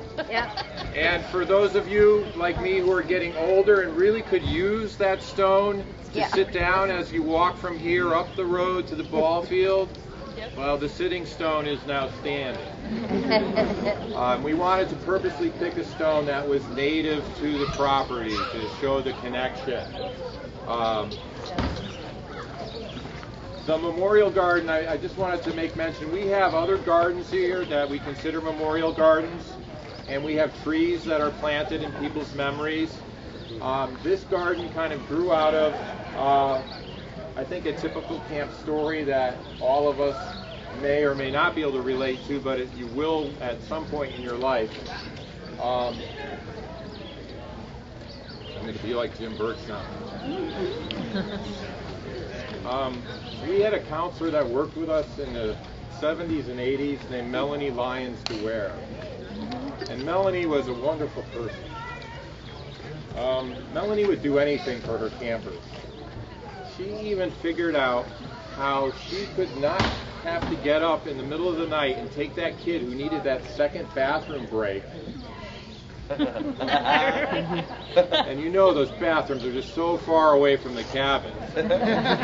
She figured out how she could wake the kid up and before she went to bed and get the kid to the bathroom and get the 2 pit stops in so she wouldn't be woken up later. Well, one night Melanie, and this is her favorite story, and her family can't be here today, but one night was Melanie's night off. So the system was not working. So Melanie came in and she was exhausted, and you know, all of us who work here happen to know that on nights off, sometimes you come back to camp tired, confused, needing to brush your teeth. So Melanie climbed into bed, and this little girl woke up, needed her second visit. Melanie, just being that wonderful person she was, said, "Just climb in with me, you'll be okay." About 20 minutes later, Melanie was stripping a bed, disrobing, and dragging everything to the laundry area. while the child slept peacefully in her own bed. So unfortunately, Melanie was taken from us a few years ago. And her fellow counselors donated money to put a wreath at her funeral. And that wreath was in the shape of the Camp Claire symbol. And of course, being generous, we gave too much money. His flowers aren't that expensive. So we decided that the extra money, which was around $200 or $300, we would plant just a tiny little plot somewhere and call it Melanie's Garden. And life kind of got in the way, things got busy, and then we started planning for this great event, and we realized Melanie never wanted to be by herself.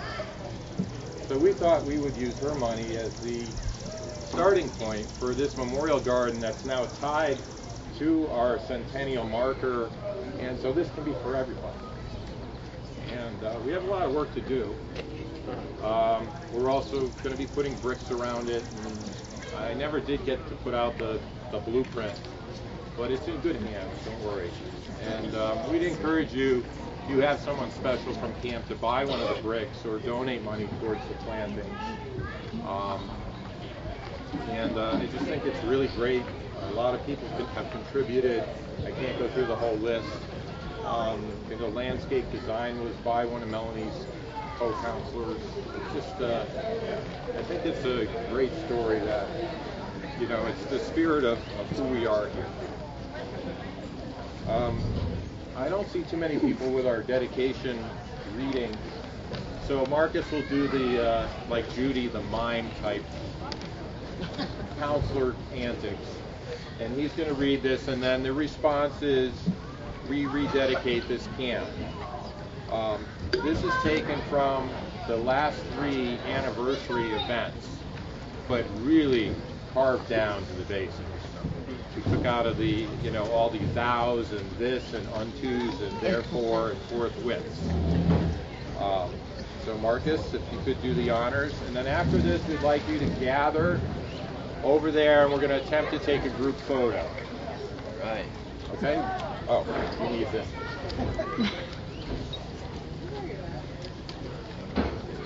Okay, buildings are made of wood and stone, of cement and glass, but a camp is built with love and self-sacrifice and mutual understanding.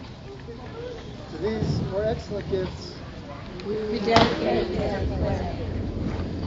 the beauty of trees and birds, the silence of nature's music, of sunsets and starlit nights. We rededicate this camp. To work, creative toil, which joins human energy with nature's resources and produces bountiful meals and beautiful things. We rededicate this camp. To play the joyous overflowing of the human spirits where body and soul are renewed and personalities knit together in fellowship. We rededicate this camp.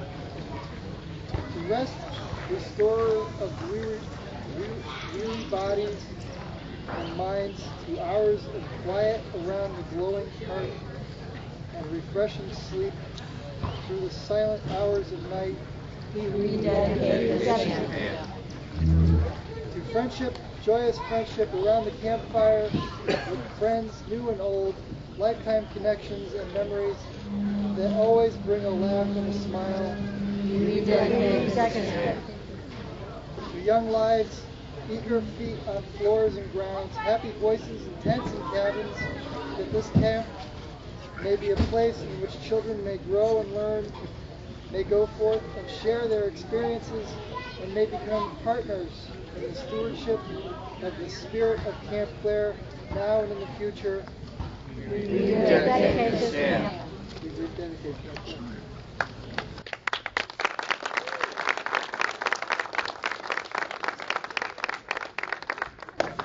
Since Marcus was the photography director here after me, I'm pulling rank and you're in charge of organizing the photo.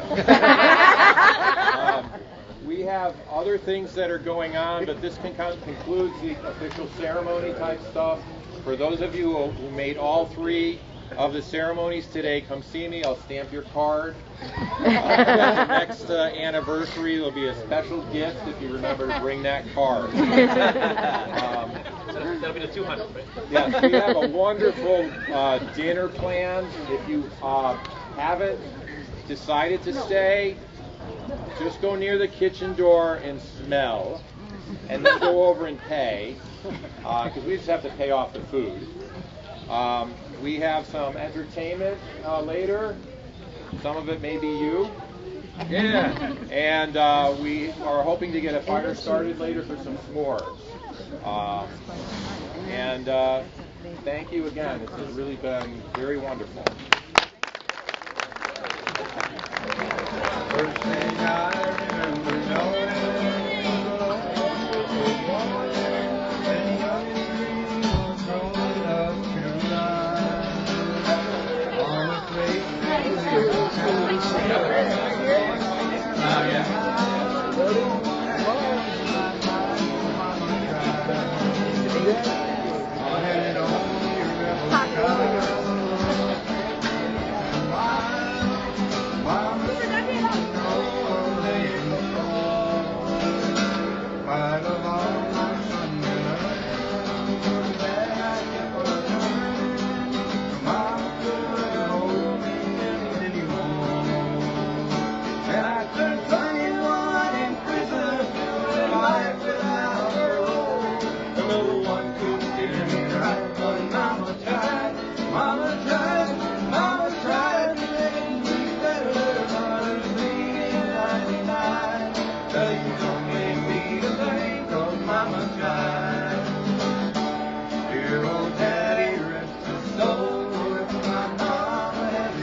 Two troublemakers sitting together. There you go. Yep.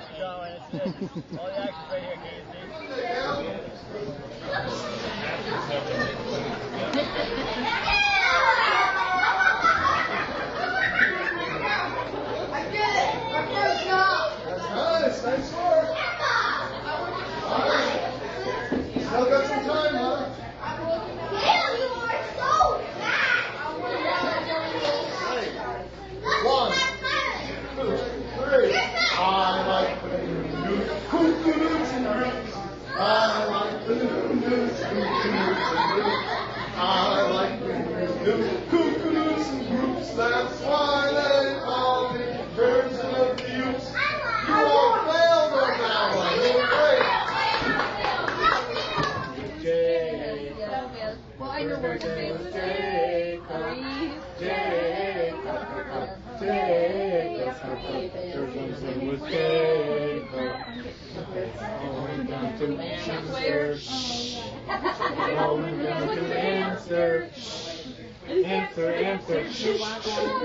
Answer. Well, no. To answer. You must not say that naughty word. You must not say that naughty word. Naughty word. Naughty word. You must not say that naughty word. I'm gonna say it anyway. I'm gonna say it anyway. Anyway. I'm gonna say it anyway. They all went down to Amsterdam. They all went down to Amsterdam. Amsterdam. They all went down to Amsterdam. Such bad children. Front wheels broken and the axle's dragging. Sorry, I better go because same as the first. A little bit louder and a little bit worse. You can't ride in a little red wagon. Right wheels broken and the axle's dragging. Third verse. Same as the first, a little bit louder and a whole lot worse. You can't ride in a little red wagon, front wheels broken and the axle's dragging. Doris, you just keep up the good work and look at the little old ladies. But I know that you're not there. Tell you're a little old lady.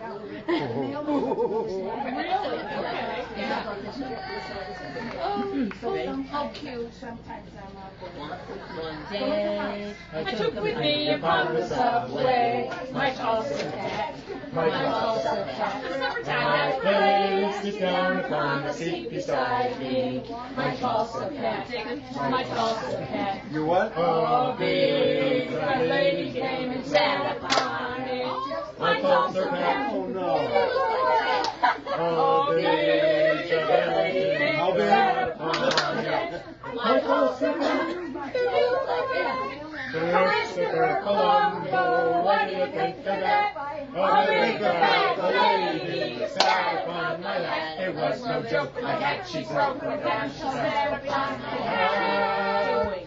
Christopher Columbo, what do you think of that? Hey!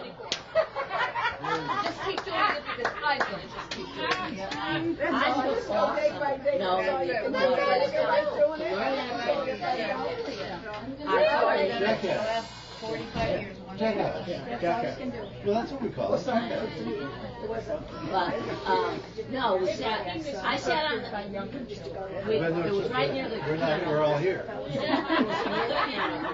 was still paid for it, the taxes and whatnot, until I can't afford it. The poor, I think that's supposed to sound, A big dip out the lady. That's the fun one.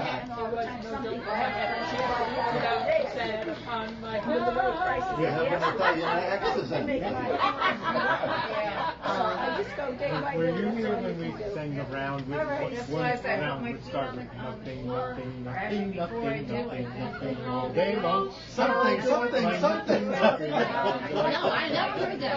And then other tables would start singing something, something, something, something. So we had the nothings and the something. And it was just, the whole thing was just to be out control and yet still doing it together.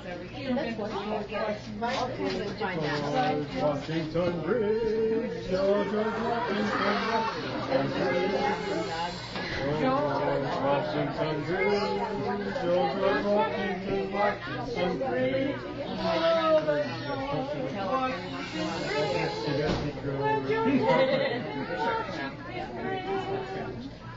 George Washington Bridge, George Washington Bridge. And your point is?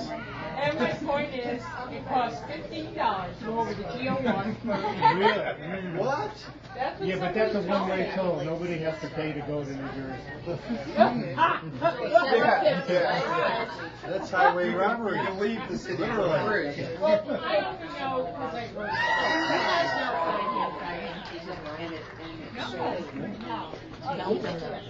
It has 4 verses on those.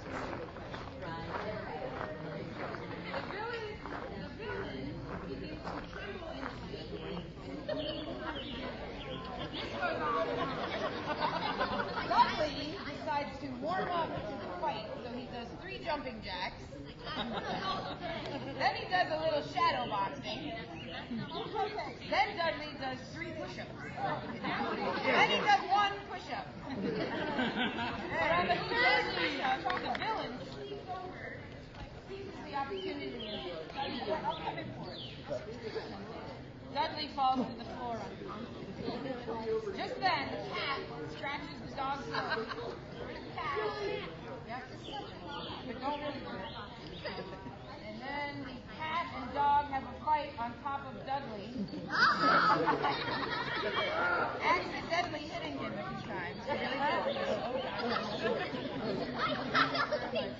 The dog chases the cat outside.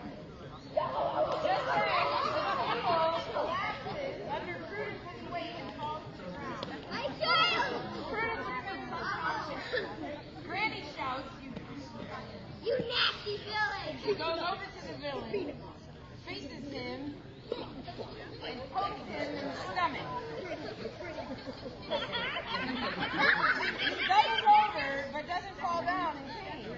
Granny then goes around and pokes him in the back. I'm changing the word. He straightens up. Have Granny do this punch and then kick the punch several times. Poke him and hit him a few times. Finally, Granny gives the villain a karate chop to the back of the neck. Karate chop him. He collapses unconscious to the floor. Granny looks around at all three unconscious bodies. The dog, the cat, the table, and the chair. Then she straightens her shawl around her head, puts on a little lipstick, and heads for the door for a night out on the town.